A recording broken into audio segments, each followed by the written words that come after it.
Glórias a Deus. Amém. Paz seja convosco. Amém. Nesse dia que nós podemos despertar e ouvir das coisas do Senhor. A igreja está como que adormecida. As pessoas elas realmente acham que há algo a comemorar e não há.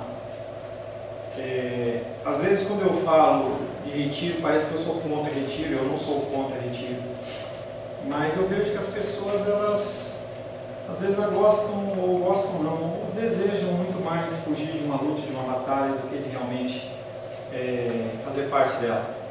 E a igreja é o que é, está como está, em que as pessoas elas trocam os bailes de carnaval sem máscaras, mas fazem festas dentro das igrejas que exaltam o homem, trazem a adoração não a Deus, mas ao homem. E eu me pergunto, qual a diferença de você fazer tudo numa igreja, pulando, dançando, só que na sua boca está Jesus, em vez de algo? Eu não sei, às vezes eu fico me pensando, eu paro pensando no que nós como igreja temos feito. E nós temos que entender que a função nossa nessa terra é muito mais do que nós apenas irmos para a igreja, mas nós temos que fazer a diferença dentro do mundo no qual nós vivemos. Estamos tratando nesse primeiro período o ser de Deus e seus atributos. Já estamos caminhando há alguns meses nesse tema e vamos mais alguns outros caminhar nesse tema. Estamos vendo em especial nesse período nesses 2 meses sobre a Santíssima Trindade. Como nós fazemos de costume, nós fazemos uma breve revisão em relação à semana passada, em que nós falamos sobre o problema da subordinação. Quem manda mais? Será que há alguma pessoa da Trindade que é mais poderoso, alguém que manda mais? Podem descer, tá?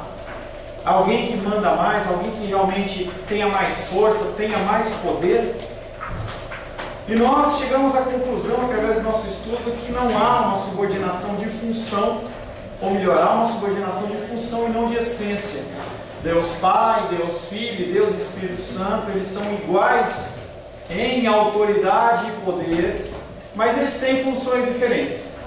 E no domingo passado nós demos uma série de exemplos aos quais eu não vou repetir aqui.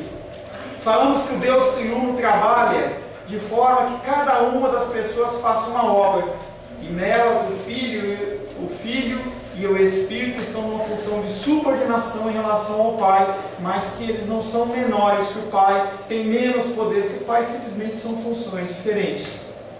Nós falamos da subordinação que o Filho tem ao Pai, nós citamos alguns versículos e colocamos em especial que o Filho ele foi enviado pelo Pai, não ao contrário. Falamos da subordinação do Espírito Santo ao Pai e a subordinação do Espírito Santo ao Filho. Ele é tanto enviado pelo Pai, como também pelo Filho. Falamos um pouco sobre um tema chamado doutrina da Trindade econômica, o que é que cada um faz, não no sentido interior dentro da Santíssima Trindade, mas no sentido exterior. Falamos que há basicamente são 3 ações que a figura divina de Deus ele opera fora do âmbito da Trindade, que é a criação, a providência e a redenção. E nós tratamos na semana passada sobre a criação. Falamos que a figura de Deus Pai, ele aparece como o Criador de todas as coisas. Quando se fala quem criou todas as coisas, a primeira pessoa que vence a boca é a figura de Deus, e nós falamos alguns versículos. Mas também, começando a partir de hoje, as Escrituras também afirmam que o Filho é Criador de tudo. Entenda que toda a obra da criação, no âmbito de você falar fora da Trindade, tem participação de Deus Pai, de Deus Filho e Deus Espírito Santo. Qualquer coisa dentro da ação divina, fora da Trindade, ela é composta pela ação dos 3. As Escrituras também afirmam que o Filho é o Criador de tudo, como Deus também o é, também é Criador. João capítulo 1, verso 3. João 1, 3.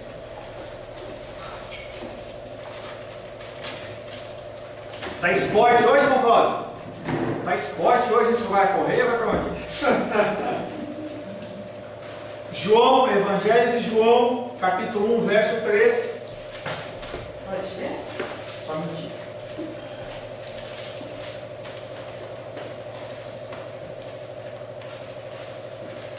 Hoje todas as coisas foram feitas por Ele, e sem Ele nada do que foi feito se fez. Da mesma maneira que Deus Pai é reconhecido como Criador de todas as coisas, nós temos, por exemplo, esse texto de João 3, dizendo que quem criou tudo foi Jesus. Paulo acrescenta que em Cristo foram criadas todas as coisas. Colossenses capítulo 1,16, Edilene, por gentileza. Colossenses 1,16.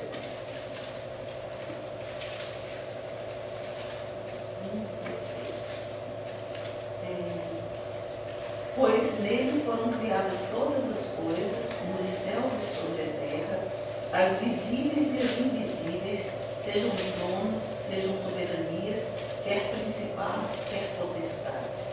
Tudo foi criado por meio dele e para ele. Além de ele ter criado todas as coisas, ele também foi um instrumento. Então nós temos a figura, novamente, da figura do Criador, de Deus Pai como Criador, e a figura de Deus Filho também como Criador e também como um instrumento. Epístola de Hebreus também fala sobre isso. Hebreus capítulo 1, verso 3. Sebastião, por gentileza.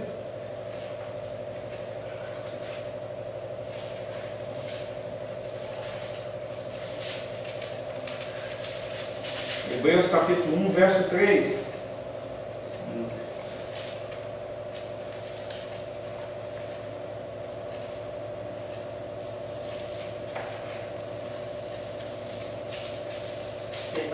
Pode passar para outro? Alguém? Hebreus 1, 3. Ele que é o resplendor da glória e a expressão exata do seu ser, sustentando todas as coisas pela palavra do seu poder, depois de ter feito a purificação dos pecados, assentou-se à direita da majestade nas alturas. Ele que além de Criador, além de ser um instrumento, nós vamos tratar um pouquinho mais para frente, mais especificamente, a respeito dessa providência ao qual ele mantém as coisas funcionando, a figura de Cristo. Também se diz nas Escrituras que a vida do universo é dada pelo Espírito. A criação é pelo Pai, a criação é pelo Filho. Gênesis capítulo 1, verso 2. Gênesis 1, 2. Lourdinha. E a terra era sem forma e vazia, e havia trevas sobre a face do abismo, e o Espírito de Deus se movia sobre a face das águas. A terra era sem forma e vazia, todavia o Espírito gerava vida no universo. Ele não estava só passeando em cima, entendeu? Ele estava gerando vida. A terra era sem forma e vazia, havia caos. E o que o Espírito Santo estava fazendo ali era gerar vida. Ele não estava só planando, que nem quando você está viajando, você pega um avião, aí o avião passa por cima do mar. Não, não era isso que ele estava fazendo, ele estava gerando vida ali no meio. Enquanto o Pai trazia as coisas à existência por meio do Filho, o Espírito dava vida às coisas existentes. Um dos amigos de Jó confirma a verdade sobre o Espírito Santo. Jó 33:5, Lourdinha.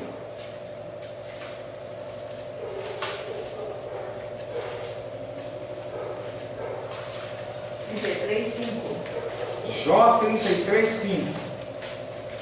Se podes contestar-me, dispõe bem as tuas razões perante mim e apresenta-te. Deixa eu narrar aqui, peraí.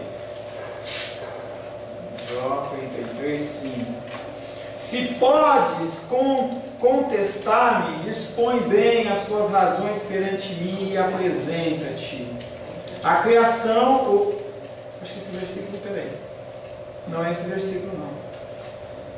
Eu não vou conseguir localizar, mas o versículo que eu não sei referência seria: o Espírito de Deus me fez, e o sopro do Todo-Poderoso me dá vida. A referência está errada.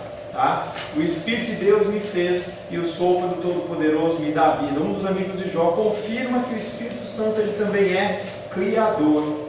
Portanto, a criação é uma obra não só de uma pessoa, não de duas pessoas, mas da Trindade toda, como uma ação fora dela. Só para você lembrar, nós temos as nações dentro dela, que são ópera ad intra, dentro dela, que é a ação de Deus ser sempre Pai, do Espírito ser sempre Filho, de haver a subordinação entre um e outro, e também as operações fora, que é a criação, a providência e a redenção.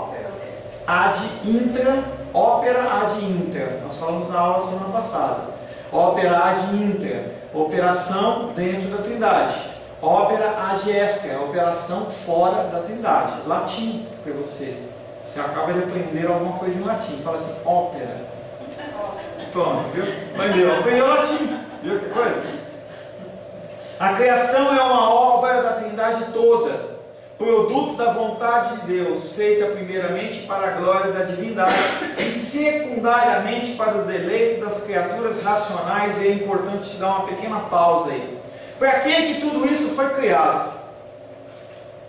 Para que tudo isso foi criado com essa excelência, com essa beleza, com essa maravilha, com essa qualidade, com essa complexidade?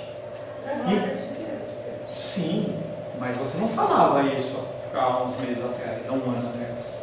A gente, quando ouve isso, a gente pensa sempre em nós. A ação que vem desde 1500, 1600, a ação do humanismo, batendo na cabeça das pessoas, falando assim, é para mim, eu mereço, eu quero, eu tenho direito. E a pessoa é martelada nisso até desde que ela nasceu. E aí ela acha que toda a criação ela é para si mesma. Tanto que quando uma pessoa ela compra uma propriedade e ela vê uma série de árvores plantadas, ela vê um riacho, ela não está preocupada com a natureza. Ela está preocupada em gerar lucros com aquilo. O que ele faz? Arranca todas as árvores, planta soja. Acabou a soja, em vez de fazer uma retirada mais ecológica, toca fogo em tudo, porque ele não pode esperar. Então as pessoas elas acham que a criação existe única e exclusivamente para nos satisfazer, para eu oferir lucros. E não é para isso.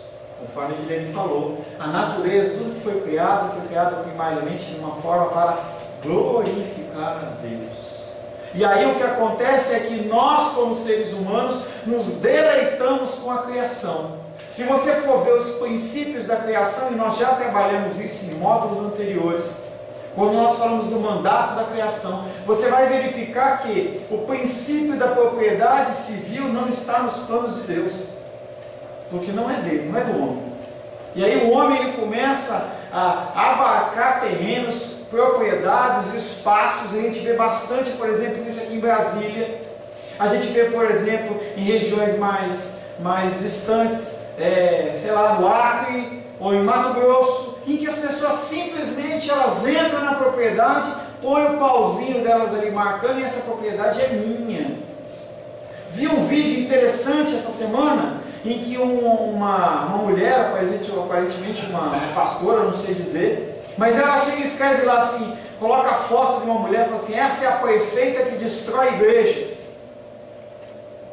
E aí você olha o terreno ali, ela simplesmente tomou posse do terreno. Não comprou, não tem escritura, pega o material e começa a construir, e ela acha que tem direito a construir porque é uma obra de Deus. Aonde está escrito isso? Que eu tenho direito a invadir um terreno que a Lourdes é dona, simplesmente porque eu quero construir a minha igreja, e não importa se é dela ou não, eu tenho que fazer a obra de Deus, e a pessoa se justifica em relação a isso. E aí eu coloquei no texto, esse terreno, ele era escriturado? Foi comprado? E na verdade as pessoas elas acham que elas têm direito. Toda a natureza existe para a glória do Senhor. Então nós falamos primeiramente dessa obra da criação. Agora nós vamos falar da obra da providência. O que é a obra da providência? Para você entender de uma maneira bem simples, quando uma criança nasce, você criou ela, gerou ela, mas você não pode simplesmente deixá-la lá porque ela vai morrer. Essa providência tem a ver com cuidado, tem a ver com manutenção.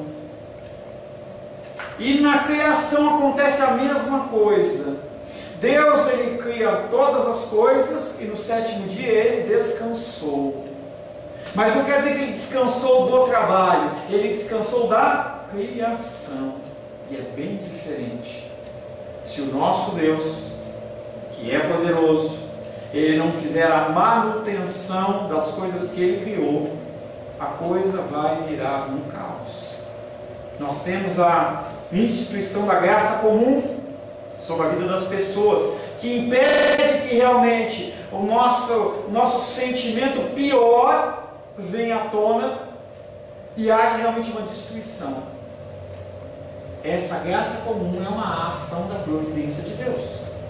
As obras da providência não pertencem também exclusivamente a um ser ou uma pessoa, mas à Trindade como um todo. A criação é uma obra terminada, sim. Deus dela descansou, sim, mas Ele não parou de trabalhar. João capítulo 5, verso 17. Tire. João capítulo 5, verso 17. Jesus Cristo sendo confrontado pelos fariseus em relação a Ele fazer algo no sábado.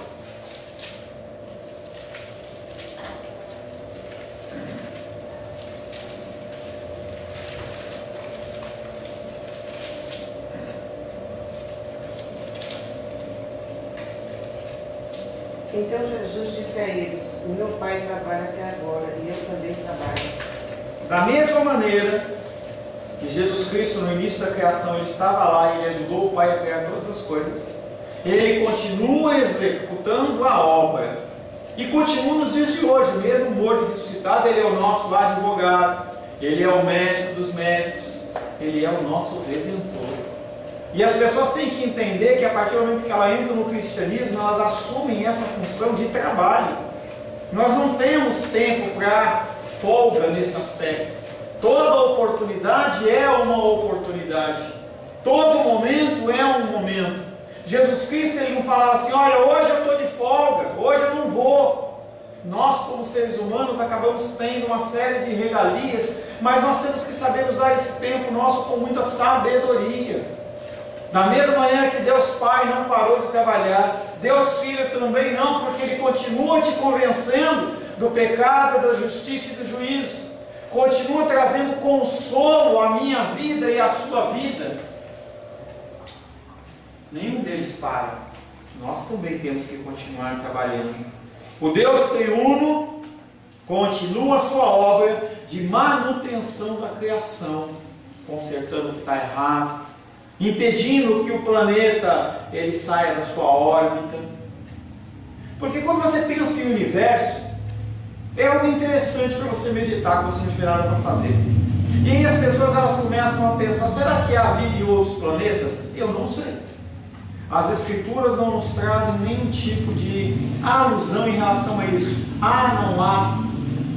Mas uma coisa é certa: nós somos o povo redimido de Deus. Eu não consigo imaginar em Marte, em Saturno, sei lá em que país, em qual constelação, em que parte do universo, haja um outro planeta em que Jesus morre um aqui, morre lá, o Filho de Deus morrendo em vários planetas. Então, minha opinião pessoal é que apenas este planeta é o planeta que contém vida semelhante à figura divina.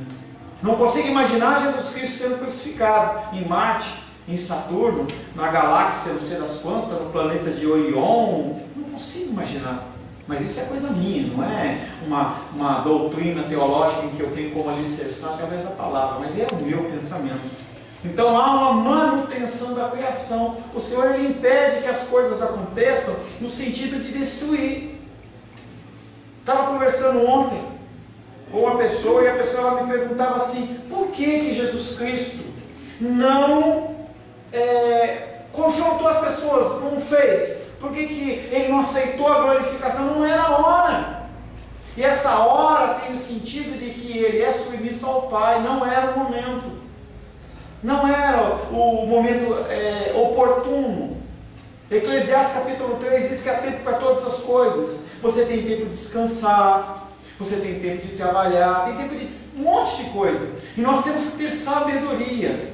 E isso é o que? Uma manutenção do nosso tempo. Por essa razão é comum falar na teologia nessa manutenção como a obra da providência, a manutenção da criação. Após ser concluída a criação, a obra da providência começou, pois tudo que é criado tem que ser mantido. Não há nada independente, exceto o próprio Criador. Tirando a figura de Deus Pai, Deus Filho e Deus Espírito Santo, todos nós somos dependentes. Se você acordou hoje, foi porque a obra da providência não permitiu que houvesse talvez 10% a mais, não sei, biologicamente, 10% a mais de gás carbônico, ou que as plantas elas não tivessem feito a fotossíntese, para que o ar pudesse estar numa condição tal em que você pudesse respirar. Se você parar para pensar coisas simples como essa, você não estaria em pé. Você precisa de Deus. Os seres humanos, eles lutam contra essa ideia de que não precisam de Deus, mas a realidade dos seus organismos é: eu preciso de Deus. Passamos alguns meses atrás uma crise na Caesa sobre falta de água. E o Senhor, Ele não, na palavra dele está claro que Ele vai nos manter nas coisas básicas. Como que pode faltar água para o ser humano? Nós temos que ter zelo, nós temos responsabilidade, mas é nossa responsabilidade cuidar desse meio ambiente para que não falte a água. Mas se eu não cuidar, se você não fizer o seu papel, vai continuar tendo água, porque o Senhor promete. É uma promessa dele. Com 3 dias o ser humano morre. Talvez uns um pouquinho mais, um pouquinho menos, mas com 3 dias o ser humano não pode ficar sem líquido, ele morre. E como é que o Senhor vai permitir isso? Toda a criação dele falecendo? Uma intenção do Senhor. Após ser concluída a criação, a obra da providência começou, pois tudo que é criado tem que ser mantido. Não há nada independente exceto o próprio Criador. Ele se basta, mas a criação não. Portanto, ela tem que ser preservada e governada, e essas funções não são exclusivas de uma só pessoa da Trindade, mas ela como um todo. Trago novamente o conceito de uma linha teológica que diz: Deus criou todas as coisas, Ele é o Criador, não tem nada de Big Bang, mas Deus criou, mas Ele deixou a criação à sua vontade. Chama-se teísmo, em que Deus ele sai do cenário e fica apenas observando. E tem os teístas, que são aqueles que acreditam que Deus criou todas as coisas, mas que Deus rege e controla. Nós oramos contra a manifestação da carne através do carnaval, mas quem controla tudo é Deus. É Ele que vai determinar o ponto final disso ou não. Às vezes a gente vê homens definindo, determinando. Eu lembro da nossa época de batalha espiritual, não sei se a Rosângela lembra, uma pessoa que falou assim: olha, Deus me deu uma revelação que tal coisa vai acabar ano que vem. E o pessoal ficou feliz, e dava pulo, e aleluia, e glória. Continua a mesma coisa. O outro chegou e falou assim: olha, vai acabar o negócio lá de Barretos, lá da Torá, os negócios lá. Farra, não é farra do banho. Negócio lá de Barretos, é a... Não importa, tá? Aquela ação lá, a vaquejada também, vai acabar. Não acabou, continua. O carnaval vai acabar em tal cidade, não acabou. Deus ele não permite que nada aconteça fora do tempo, por mais que a gente não entenda. Ele tem pensamentos que são maiores que os meus pensamentos e que os seus pensamentos. E quando nós entendemos isso, a nossa vida ela fica mais tranquila. Libertação da escravidão do Egito e a condução do povo até Canaã são uma amostra da participação das 3 pessoas na obra providencial, na ação divina de Deus, em que a Trindade ela age para a libertação do povo de Deus. Obra da criação, obra da providência e obra da redenção. Tudo tem que ser redimido. O pecado corrompeu tudo. A natureza está corrompida. A palavra de Deus diz que a natureza, ela geme aguardando a manifestação dos filhos de Deus, eu e você. Ela espera a vinda do Salvador para fazer tudo voltar ao eixo como era. em que não há seca. Vi ontem ou sexta-feira um documentário lá de uma seca lá na África, os bichinhos lá procurando alimento e não conseguiam porque estava tudo seco, os bichos sofrendo, a natureza sofrendo, simplesmente por causa do pecado.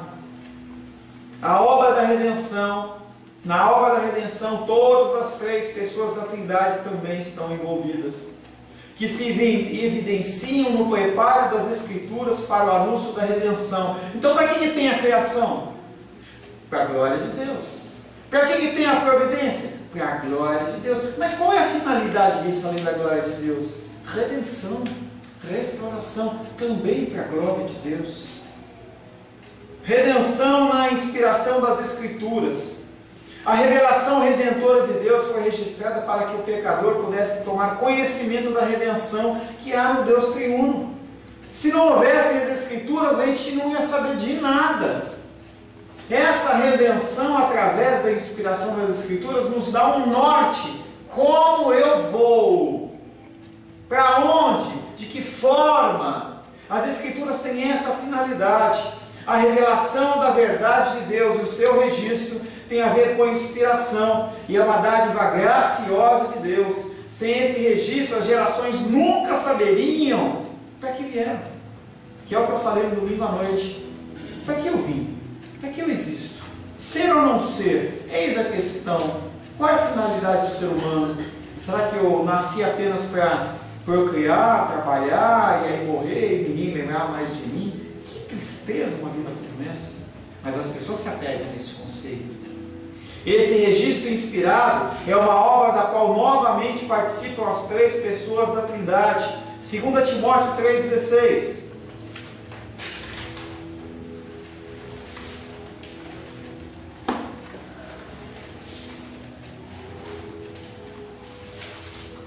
Gabriel.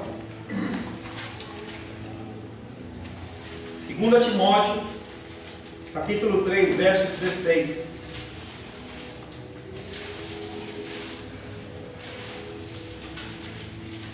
Mateus, Marcos, Lucas, João, Atos, Romanos, Coríntios, Gálatas.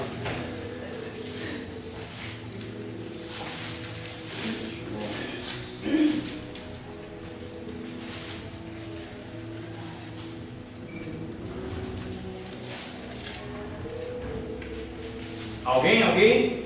Eu. Toda a Escritura é inspirada por Deus e útil para o ensino, para a repreensão, para a correção, para a educação na justiça.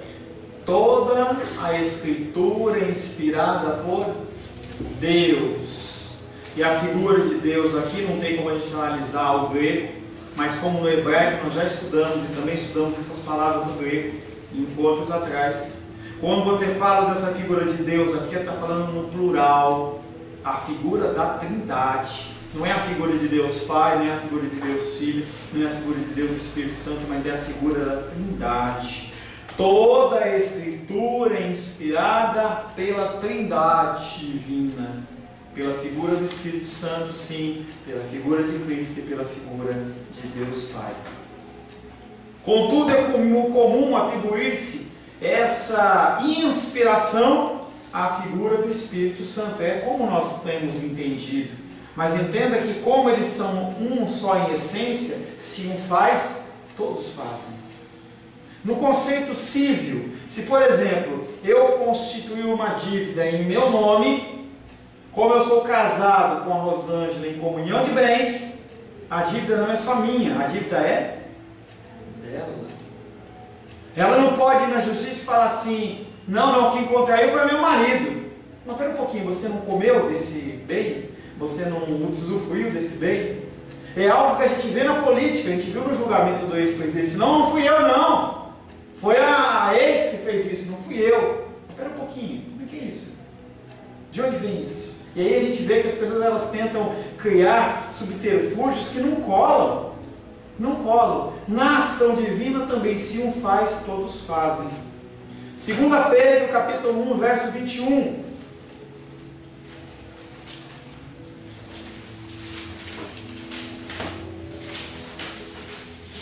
Pedro, capítulo 1, verso 21, lá no finzinho, Apocalipse Volta os 3 epístolas de João. Seba, por gentileza. 2 Pedro, capítulo 1, verso 21. De trás para frente, Apocalipse. João. Porque nunca jamais qualquer profecia foi dada por vontade humana. Entretanto, homens santos falaram da parte de Deus, movido pelo Espírito Santo. E aí, nessa epístola em que o apóstolo Pedro traz, ele está falando assim, olha, o que está referenciado nas Escrituras, o que está exposto nas Escrituras, foi falado por homens santos, santos no sentido de separados, não porque tem auréola. Eu já falei para vocês, nós todos somos santos no sentido de separados por Deus, co-participantes da glória do Senhor através da crucificação e da ressurreição, não por nosso mérito, mas por graça divina, única e exclusivamente. Mas ele fala que essas pessoas que falaram, elas foram inspiradas pelo Espírito Santo de Deus. Quando eu falo inspirado pelo Espírito de Deus. Nem tudo. Por isso que você tem que estar com o teu discernimento ligado. Se eu falar uma besteira, você fala assim, pastor Paulo viajou, joga fora. Opa, veio de Deus. Isso é de Deus. Porque eu sou ser humano, você é ser humano, nós temos falha. Não há possibilidade de eu falar 100% das coisas, ter uma vida 100% na presença de Deus. Estou longe disso. Se você espera que eu seja o teu líder espiritual, assim eu seja, você precisa procurar uma nova igreja, mas eu já te adianto que você não vai encontrar pessoas 100% perfeitas ou que falam 100% das coisas do Senhor. A gente coloca sempre o nosso tempero. Eu vejo a minha esposa cozinhando, e aí ela vai lá, ela tem uma receita que é a guia, mas conforme ela vai cozinhando, ela fala assim, isso aqui eu vou trocar, eu vou colocar outro. A gente faz isso na palavra de Deus também, exceto na confecção das Escrituras, porque toda a Escritura é inspirada por Deus. De Gênesis a Apocalipse não tem nada humano.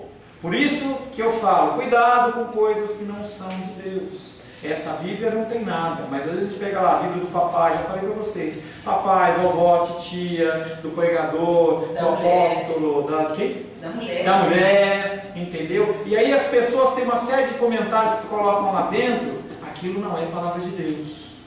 Aquilo não é palavra de Deus. Aquilo é palavra de homem. Homem ou mulher é palavra de homem, de ser humano. Por isso que a gente tem que tomar cuidado. Eu gosto de usar a Bíblia sem nada, entendeu? Sem nada.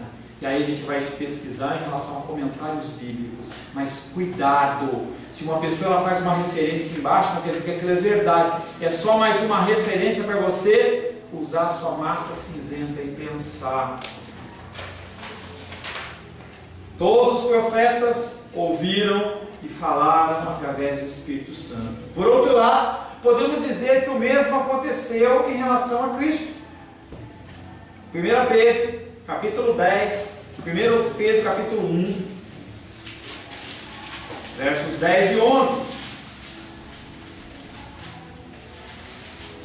1 Pedro, capítulo 1, versos 10 e 11. Foi a respeito dessa salvação que os profetas perguntaram e procuraram saber com muito cuidado. Eles profetizaram a respeito da salvação que Deus ia dar a vocês. E procuraram saber em que tempo e como essa salvação ia acontecer. O Espírito de Cristo que estava neles indicava esse tempo, ao predizer do sofrimento deles. Indicava esse tempo ao predizer o sofrimento que Cristo teria de suportar e a glória que viria depois. Mas é o Espírito Santo e o Espírito de Cristo. É a mesma pessoa. É o mesmo ser. Está falando do Espírito de Cristo, nós já falamos sobre subordinação. É o mesmo Espírito. Porque o Espírito Santo ele vem comissionado por Deus Pai, mas também pelo pela figura de Deus Filho. E a figura de Deus Filho fala, ele vai falar tudo que eu ensino, ele vai trazer a memória, ele vai ensinar, ele vai trazer todo o pensamento. O Espírito do Senhor fala por meu intermédio, e a sua palavra está na minha língua. 2 Samuel capítulo 23, versos 2, 3 e 4. 2 Samuel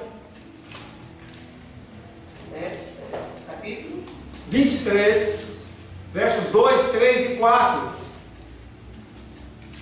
Tudinho? 2 Samuel, capítulo 23, versos 2, 3 e 4. A figura da Trindade, mesmo que de uma maneira escondidinha, aparecendo nessa manifestação através da redenção. 23, versos 2, 3 e 4. O Espírito do Senhor fala por meu intermédio, e a sua palavra está na minha língua. Disse o Deus de Israel. Disse o Deus de Israel, a rocha de Israel a mim me falou, aquele que domina com justiça sobre os homens, que domina no temor de Deus. É como a luz da manhã, quando sai o sol, como uma manhã sem nuvens, como o esplendor depois da chuva faz brotar da terra a erva. Mantenha aí, não fecha não. A terceira pessoa da Trindade, o Espírito do Senhor fala por meu intermédio. E a sua palavra está na minha língua. Quem é a palavra? Jesus. João capítulo 1, verso 1, ele fala, no princípio era o verbo. E o verbo estava com Deus, e o verbo era Deus. O Espírito do Senhor fala por meu intermédio, e a sua palavra na minha língua. E aí ele fala, disse o Deus de Israel. Ele está falando da figura de Deus Pai. E aí ele volta a falar de Jesus, a rocha de Israel. Quando você pensa na rocha de Israel, a referência da rocha de Israel é um termo messiânico, que faz referência ao Messias que havia de vir. Então, nesse texto está falando das três pessoas da Trindade, a figura de Deus Pai, a figura de Deus Filho, a figura de Deus Espírito Santo, através da revelação que Samuel está recebendo. Para finalizarmos, essas escrituras inspiradas pelo Deus Triuno são o resultado da aliança eterna, em tudo bem definidas e segura. Ageu, a quem quer arriscar achar Ageu aí? Ageu capítulo 2. Ageu?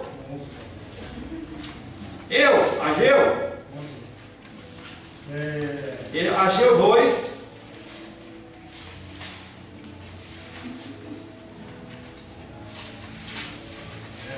Antes de Zacarias. Tem que ser biblista, né? Opa! É fácil. Malaquias, volta. Zacarias, volta. É Ageu. Pastor, você achou fácil? Não, eu fui procurando. Não lembro.